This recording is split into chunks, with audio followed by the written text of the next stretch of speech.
Welcome to mission nobody CV. அன்னைக்கு பார்க்க போகிற மூவி வந்து காந்தா 2025 ரிலீஸ் ஆன ஒரு பீரியட் ட்ராமா த்ரில்லர் மூவி. இந்த படத்தோட ஃபுல் ரிவ்யூ பார்த்தீங்கன்னா நம்ம சேனலில் இன்னும் சப்ஸ்கிரைப் பண்ணாமல் பார்த்துட்டு இருக்கீங்கன்னா சப்ஸ்கிரைப் பண்ணுறதுக்கு இந்த டெல்ஸ் மேல் லாகேஸ் உங்களுக்கு நிறைய மூவிஸ் அப்டேட்ஸ் வந்துட்டு இருக்கும். அண்ட் இந்த படத்தோட கதை எங்கே ஆரம்பிக்குது அப்படின்னு பார்த்தீங்கன்னா, இந்த படத்தில் வந்து 3 முக்கியமான கேரக்டர். ஃபர்ஸ்ட் வந்து ஒரு டேரக்டர், அவரோட பேர் வந்து ஐயா.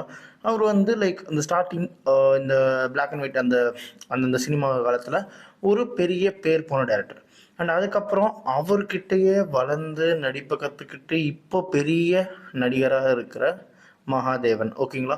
அண்ட் அதுக்கப்புறம் இவங்க 2 பேரும் சேர்ந்து பண்ண போகிற ஒரு படத்துக்கு அப்போதைக்கு அவங்க அந்த படத்துக்கு எடுத்த ஹீரோயின் குமாரி. ஓகேங்களா. இந்த குமாரியுமே வந்து ஐயா கிட்ட தான் வந்து நடிப்பு கற்றுக்கிட்டு ஸோ வளர்ந்துட்டு இருப்பாங்க.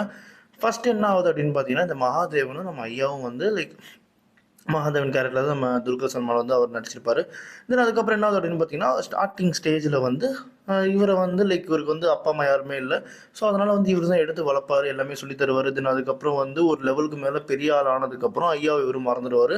இவரோட அந்த ஸ்டேட்டஸில் அவர் ஏன்னா அவர் பார்த்து வந்த வாழ்க்கை வேற. ஸோ அதனால் அவருக்கு வந்து இந்த கைத்தட்டு பேர் புகழ் வந்ததுக்கப்புறம் அதை நோக்கியே போவார். நம்ம ஐயாவை வந்து லைக் லிட்டரலி வந்து எப்போவுமே நடக்கிற விஷயம் தான். ஓகேங்களா. அதுக்கப்புறம் என்ன ஆகுது அப்படின்னு பார்த்தீங்கன்னா, அப்போது ஒரு பொய் கேஸை போட்டு நம்ம ஐயா வந்து மகாதேவனை உள்ளே தள்ளிடுறாரு. உள்ளே தள்ளதுக்கப்புறம் வெளியே வந்ததுக்கப்புறம் எந்த ப்ரொடியூசர்ஸும் பணம் பண்ண மாட்டேன்னு சொல்லிட்டு இருக்கிற அந்த சமயத்தில் அந்த பொய் கேஸை போட்டது நான் தான் சொல்லிட்டு ஐயா வந்து டைரெக்டாகவே வந்து மகாதேவன் கிட்ட சொல்லிடுறாரு.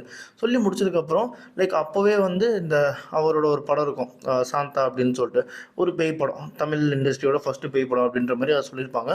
அந்த படத்தை பண்ணி லைக் அங்கே வந்து ஈகோ கிளாஷ் ஆயிரும். அப்போ வந்து அவர் ஓரளவுக்கு பெரிய ஹீரோவாக இருப்பார். ஐயா வந்து டைரக்ட் பண்ணும்போது பழைய மாதிரி நடத்தும்போது அவருக்கு பிடிக்காது. பிடிக்காமல் போனதுக்கப்புறம் லைக் அந்த படம் அங்கேயே வந்து பாதியில் ட்ராப் ஆகி நின்றோம். அதுக்கப்புறம் இந்த பிரச்சனைலாம் முடிஞ்சதுக்கப்புறம் இவங்க வந்து பல வருஷமாக பேசாமலே இருப்பாங்க.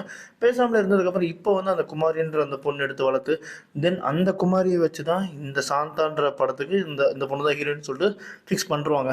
ஸோ அதே மாதிரி இவரை கூப்பிட்டு வச்சு நடிக்கணும் அப்படின்னு சொல்லிட்டு லைக் இத்தனை வருஷமாக பேசாத 2 பேரையும் பேச வச்சு நடிக்க வச்சு அந்த படத்தை வந்து லிட்ரலி முடிக்க வைப்பாங்க. அப்போன்னு பார்த்து என்ன ஆகுது அப்படின்னு பார்த்தீங்கன்னா, நம்ம ஐயா வந்து குமாரிக்கிட்ட ஒரு சத்தியம் வாங்கிடுவாங்க. என்ன ஆனாலுமே இந்த படத்தை வந்து நான் நினைக்கிற மாதிரி எனக்கு பிடிச்ச மாதிரி நீ நடிச்சு கொடுத்து தான் ஆகணும் அப்படின்ற மாதிரி.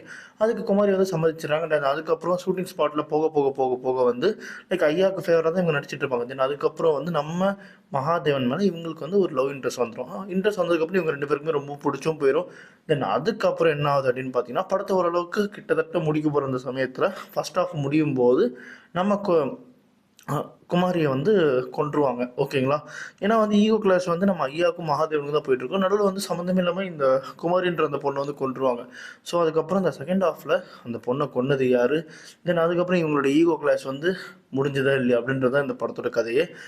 அதுக்கப்புறம் வந்து இந்த செகண்ட் பார்ட்டை வந்து நம்ம ராணா இருக்கார். ராணா வந்து இந்த கேஸை விசாரிக்க உள்ள வர ஒரு போலீஸ் ஆஃபீஸர் மாதிரி வருவார், ஃபீனிக்ஸ்னு சொல்லிட்டு. அவரோட கேரக்டர் தான் செகண்ட் ஹாஃப் வந்து அப்படியே கேரி ஆன் பண்ணி அப்படியே கொண்டு போயிட்டே இருக்கும். படம் எண்டு வரைக்குமே படத்தை கொண்டு போகிறது அந்த கேரக்டர் மட்டும்தான். ஃபர்ஸ்ட் ஹாஃப் எல்லாமே இவங்க, செகண்ட் ஹாஃபில் அவர் ஒருத்தர் மட்டும் நல்லா ப்ளே பண்ணியிருப்பார். ஓகேங்களா. ஓவராலாக பார்த்தீங்கன்னா ஒரு அபவ் ஆவரேஜ் மூவி. ஃபர்ஸ்ட் ஹாஃபில் வந்து இந்த பழைய சினிமா எப்படி எடுக்கிறாங்க அந்த விஷயம்லாம் காமிச்சிருப்பாங்க. எனக்கு அதுவே ரொம்ப பிடிச்சிருந்தது. அண்ட் செகண்ட் ஹாஃபில் வந்து ஓரளவுக்கு ஒரு க்ரைம் த்ரில்லர் அதையுமே கொண்டு போயிருப்பாங்க. Overall above average movie. எல்லாரோட பர்ஃபார்மன்ஸ் நல்லா இருந்தது. ஏன் சொல்கிறேன் அப்படின்னு பார்த்தீங்கன்னா, துல்கர் சல்மானாக இருக்கட்டும், ராணா ராணா சாராக இருக்கட்டும், அதுக்கப்புறம் வந்து நம்ம சமுத்திரக்கனியாக இருக்கட்டும், எல்லாருமே வந்து பர்ஃபார்மன்ஸ் வைஸ் வந்து பிரிச்சிருப்பாங்க.